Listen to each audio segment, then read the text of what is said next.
Welcome everyone.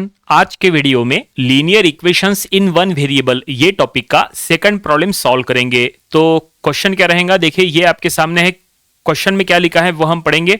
Solve the equation. यहाँ पे एक इक्वेशन दी है जो कि फ्रैक्शन फॉर्म में है। इक्वेशन में लिखा है 2x/3 minus 3x/8 equal to 7/12 and check the result. तो चलो हम ये प्रॉब्लम सॉल्व करेंगे और ये प्रॉब्लम सॉल्व करने का टेक्निक बिल्कुल वैसा ही रहेगा जैसा हमने इसके पहले के प्रॉब्लम में यूज किए थे।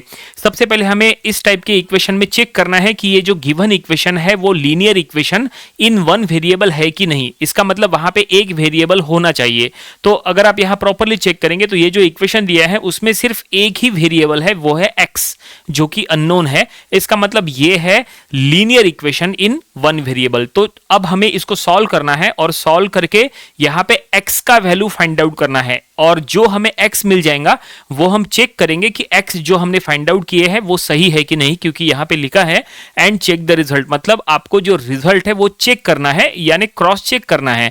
एग्जाम में अगर चेक करने के लिए कहा है तो आपको चेक करना कंपलसरी है, उसके ऊपर मार्क्स होते हैं। लेकिन अगर एग्जाम में नहीं लिखा है चेक द रिजल्ट, ऐसा अगर नहीं लिखा है तो फिर आपको चेक करने की जरूरत नहीं है। x का वैल्यू फाइंड आउट करके आपको सॉल्यूशन वहीं पे स्टॉप करना है। और जो भी आपको चेक करना है आप चाहे तो फेयर में उसको लिख सकते हैं, एग्जामिनर को आप शो कर सकते हैं, या फिर आप उसको रफ में चेक करके देख सकते हो, कोई दिक्कत नहीं है। तो चलो अब यहां पे हम प्रॉब्लम सॉल्व करना स्टार्ट करते हैं। सबसे पहले गिवन इक्वेशन हम यहां पे लिख लेंगे। ये गिवन इक्वेशन है और अब हमें इसको सॉल्व करना है और यहां से x का वैल्यू फाइंड आउट करना है। अगर आपको यहां x फाइंड आउट करना है तो दो तरीके हैं, दो मेथड से आपको सॉल्व करा के देते हैं। दोनों मेथड से आंसर एक ही आएगा। पहला टेक्निक है बाय क्रॉस मल्टीप्लिकेशन। आप यहां पे क्रॉस मल्टीप्लिकेशन से सॉल्व करो, उससे भी वही आंसर आता है। और दूसरा तरीका है बाय यूजिंग द एलसीएम। आप चाहे तो यहां पे एलसीएम ले लो, उससे भी वही आंसर आता है। चलो हम आपको दोनों मेथड बता देते हैं ताकि एग्जाम में कोई भी एक मेथड से आप प्रॉब्लम सॉल्व कर पाओ। फर्स्ट मेथड, तो ऐसे में आपको हम यहां पे क्रॉस मल्टीप्लिकेशन वाला जो मेथड है वो हम यहां पहले बताएंगे। तो यहां पे क्रॉस मल्टीप्लिकेशन से अगर आपको सॉल्व करना है तो देखो सॉल्व किस तरह से करना है। तो यहां पे सबसे पहले ये गिवन यहां पे हम लिख लेंगे 2x/3 minus 3x/8 equal to 7/12। यहां पे क्रॉस मल्टीप्लिकेशन करो, लेफ्ट हैंड साइड में क्रॉस मल्टीप्लिकेशन करेंगे तो ये दोनों का मल्टीप्लिकेशन, तो 2x इंटू 8, तो ये हो जाएगा। यहां पे देखो हम लिख लेंगे, बिल्कुल स्टेप वाइज चलेंगे। 2x इंटू 8 माइनस ये दोनों का मल्टीप्लिकेशन, इसको पहले इसको ब्रैकेट में दे दो, माइनस ये दोनों का multiplication that is 3x into 3 इस तरह से, और डिनोमिनेटर में 3 इंटू 8 इस तरह से, और equal to right hand side में 7/12 एज इट इज है।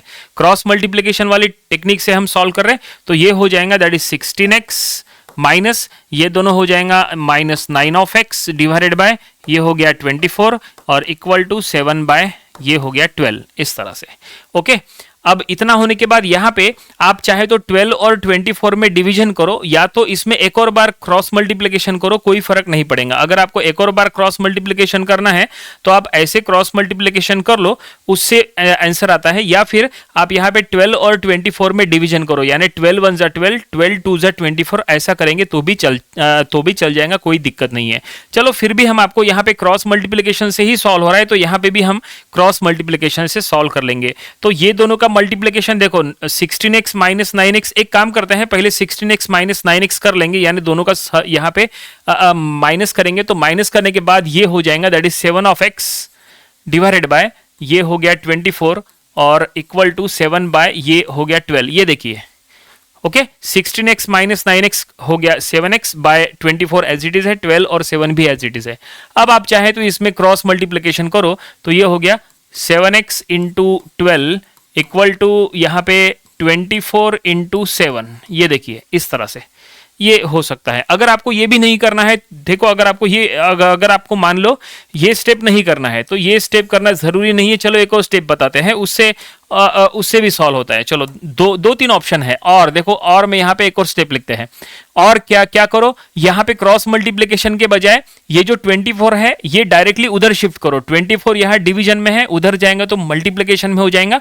तो ये ऐसा देखिए 7x इक्वल टू ये देखिए 7/12 इंटू 24, ऐसा भी हो सकता है। ये देखिए ये भी हो सकता है। तो दोनों टेक्निक हमने आपको बता दिए, दोनों से आप सॉल्व करो, कोई फर्क नहीं पड़ेगा। ये देखो, या तो इससे सॉल्व करो और इससे सॉल्व करो, ठीक है। इससे भी वही आंसर आएगा, इससे भी वही आंसर आएगा। देखो हमने क्या किया, यहाँ पे ये 24 को जो है, जो यहाँ पे डिवीजन में था उसको हमने उधर शिफ्ट कर दिया, तो ये मल्टीप्लिकेशन में यहाँ पे आ गया, ठीक है। अब आपको यहाँ पे सॉल्व करना है, तो ये सॉल्व करना आसान है। अब देखो यहाँ पे क्या होगा, अगर आपको इसी से सॉल्व करना है, मान लो अगर आपको ये मेथड से सॉल्व करना है, तो 12 1 जा 12, 12 2 जा 24, है ना। तो 7 2 जा हो जाएगा ये। तो अब यहाँ पे आगे बढ़ेंगे, तो ये हो गया 7 ऑफ एक्स, और राइट साइड में 7 इंटू 2, ये देखिए इस तरह से, ये 12 1 जा 12, 12 2 जा 24 रहा ना, तो यहाँ पे 2 और 7 मल्टीप्लाई हो जाएगा, तो यहाँ पे 7x इक्वल टू ये हो गया 14, और x इज इक्वल टू हो जाएगा 2, क्योंकि 14 को 7 से डिवाइड करना है। अगर आपको यहाँ पे कंफ्यूजिंग लगता है तो चलो एक और स्टेप यहाँ बढ़ा देते हैं, कोई दिक्कत नहीं है। 14/7, so finally x is equal to ये हो जाएगा, दैट इज 2। तो इस तरह से हमें क्या मिल गया, इस तरह से हमें यहाँ पे x मिल चुका है। x जो यहाँ पे फाइंड आउट करने के लिए कहा था, वो हमने ये फाइंड आउट कर लिए, और ये हमने फर्स्ट मेथड से सॉल्व करा के आपको दिए हैं, जो कि है क्रॉस मल्टीप्लिकेशन का मेथड। आप इससे एग्जाम में सॉल्व करो, कोई दिक्कत नहीं है। तो ये तो हो गई फर्स्ट मेथड। अब चलो आपको सेकंड मेथड, जो कि एलसीएम वाली मेथड है, जिसमें हमें पहले एलसीएम निकालना होता है, वो भी आपको बता देते हैं, ताकि एग्जाम में कोई भी एक मेथड से आप सॉल्व कर पाओ। सो हम यहाँ पे लिख लेंगे सेकंड मेथड। देखो सेकंड मेथड में फिर से जो गिवन फ्रैक्शन है, गिवन जो इक्वेशन है, वो हम यहां लिख लेंगे। क्या दिया है, that is 2x/3 minus that is 3x/8 equal to 7 यहां पे क्या है 12। देखो अब हम क्या करेंगे, एलसीएम निकालेंगे। तो यहां पे एलसीएम निकालने के लिए लेफ्ट हैंड साइड में फ्रैक्शन देखो क्या है, 2x/3 एंड 3x/8, ठीक है। तो पहले फ्रैक्शन के यहां पे डिनोमिनेटर में 3 है, दूसरे फ्रैक्शन के डिनोमिनेटर में 8 है। तो 3 और 8 का एलसीएम क्या होगा, अगर डिनोमिनेटर में 3 और 8 है, तो एलसीएम हम यहां ले लेंगे, एलसीएम लेंगे 24, क्योंकि 24 3 से भी डिविजिबल होगा और 8 से भी डिविजिबल होगा।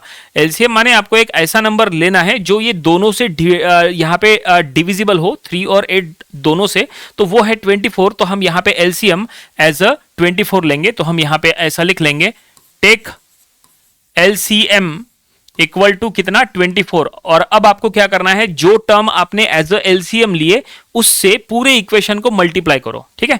तो हम यहां लिख लेंगे स्टेटमेंट में, मल्टीप्लाई बोथ साइड बाय 24। आपको क्या करना है, 24 एलसीएम से पूरे इक्वेशन को मल्टीप्लाई करना है, हर एक टर्म को, हर एक फ्रैक्शन को मल्टीप्लाई करना है। तो देखो फर्स्ट फ्रैक्शन को 24 से मल्टीप्लाई करेंगे तो होगा 24 इंटू 2x/3, ठीक है, माइनस सेकंड फ्रैक्शन को 24 से मल्टीप्लाई करेंगे 24 into 3x/8 equal to right hand side में भी 24 से मल्टीप्लाई करेंगे तो 7/12 इंटू 24। तो ये देखिए हम हर जगह यहाँ 24 से मल्टीप्लाई कर रहे हैं। और अब मल्टीप्लाई करते समय देखो यहाँ पे क्या होगा, मल्टीप्लाई करेंगे तो ये देखिए ये होगा 3 1 जा 3, 3 8 जा 24, देन 8 1 जा 8, 8 3 जा 24, देन 12 1 जा 12, 12 2 जा 24। समझ में आया। और अब जो बच गया वो हमें लिखना है। तो ये ऐसा होगा, दैट इज 8 इंटू 2x। देखो हम स्टेप वाइज चलेंगे, 8 इंटू 2x, ठीक है, ये पहले इसमें रहा। फिर माइनस यहाँ 3 इंटू 3x, देखो 3 इंटू 3x, फिर इक्वल टू 7 इंटू 2, ये देखिए बिल्कुल स्टेप वाइज चलेंगे। ओके, तो 8 इंटू 2 तो ये हो गया 16 ऑफ एक्स, माइनस ये हो गया 3 into 3 that is 9 of x, equal to ये हो गया 14। ओके, इस तरह से। और अब इसके बाद देखो 16 माइनस 16x माइनस 9x, तो ये हो गया फिर से 7x इक्वल टू 14, यानी फिर से वही स्टेप आ गई जो इसके पहले आई थी। ये देखिए, ये देखिए, ये स्टेप है बिल्कुल यही स्टेप 7x इक्वल टू 14 वहां पे भी आई। तो हमने ऐसे सॉल्व करे तो भी वही आंसर आएगा, हमने आपको कहा था उससे सॉल्व करेंगे तो भी वही आंसर आएगा। सो x इक्वल टू यहाँ पे भी 2, क्योंकि 14 को अगर आप 7 से डिवाइड करेंगे माने ये स्टेप, तो आपको जो है आंसर 2 मिल जाएगा। सो फाइनली यहाँ पे हमें x मिल चुका है। x क्या आया है 2, ठीक है।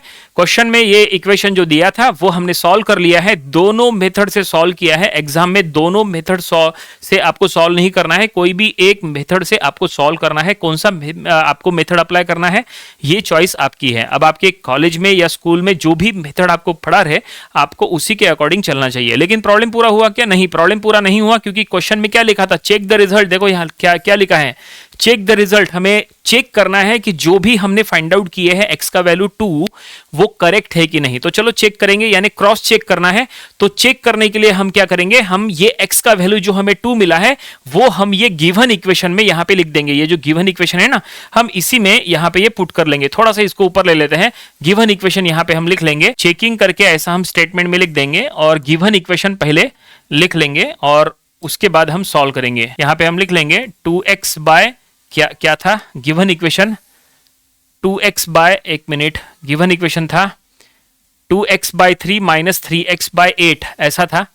ठीक है, तो यहां पे हम लिख लेंगे माइनस 3x बाय 8 और इक्वल टू क्या है 7 बाय 12, ऐसा गिवन इक्वेशन है। ओके, तो ये हमने लिखे हैं और अब यहां पे हमें क्या करना है, जहां जहां पे x है वहां वहां पे 2 पुट करना है। ठीक है, एवरीवेयर। तो चलो हम पुट कर लेंगे। तो यहाँ पे 2 आएगा, so 2 into 2 by 3 minus 3 into 2 by 8 equal to ये 7 बाय 12 एज इट इज रखो। राइट हैंड साइड में x नहीं है, अगर राइट साइड में x होता तो हमने वहां पे x की वैल्यू 2 पुट किए रहते। ठीक है, देखो बस इसको सॉल्व करो। देखो यहाँ पे कि लेफ्ट हैंड साइड और राइट हैंड साइड सेम आता है कि नहीं। अगर सेम आता है तो समझ लो जो हमारा आंसर है वो सही है। तो ये क्या हो जाएगा 4 बाई 3, देखो ये 4 बाई 3 माइनस ये हो जाएगा 6 बाय 8। ठीक है, और इक्वल टू ये 7 बाय 12। और अब आप चाहें तो यहाँ पे फिर से एलसीएम ले लो, एलसीएम लेंगे तो चलेगा। तो ये हो गया 4 into 8 minus 3 into 6 divided by 3 into 8 equal to 7 by 12। ये देखिए हमने क्या कर रहे हैं, क्रॉस मल्टीप्लिकेशन कर रहे हैं। आपने एलसीएम अगर लिए होते तो 24 एलसीएम से भी सॉल्व होता है, चॉइस आपकी है। ठीक है, तो ये हो गया कितना, ये 32 माइनस ये 18 डिवाइडेड बाय ये कितना, ये हो गया 24। ओके, और अब यहाँ पे राइट हैंड साइड में 7 बाय 12। तो 32 माइनस 18 कितना, तो ये हो जाएगा 14 बाय 24 इक्वल टू 7 बाय 12, ऐसा। और अब ये 14 बाय 24 यहाँ पे डिवाइड करो 2 से। सो 2 7 जा 14 और 2 12 जा यहाँ पे 24। तो यहाँ पे क्या बचेगा, जो बचेगा वो लिख लो। तो चलो अब हम यहाँ पे लिखते हैं। तो क्या बचा, चलो इधर लिखते हैं। तो इसके बाद की जो स्टेप है वो यहाँ लिख रहे। तो यहाँ बचा लेफ्ट हैंड साइड में 7 बाय 12 और राइट हैंड साइड में भी 7 बाय 12। इसका मतलब ये है जो हमें यहाँ पे चेक करना था कि x का वैल्यू 2 सही है कि नहीं। बिल्कुल x का वैल्यू 2 सही है। कैसे समझ में आ रहा है, क्योंकि लेफ्ट हैंड साइड और राइट हैंड साइड बिल्कुल सेम टू सेम आया है।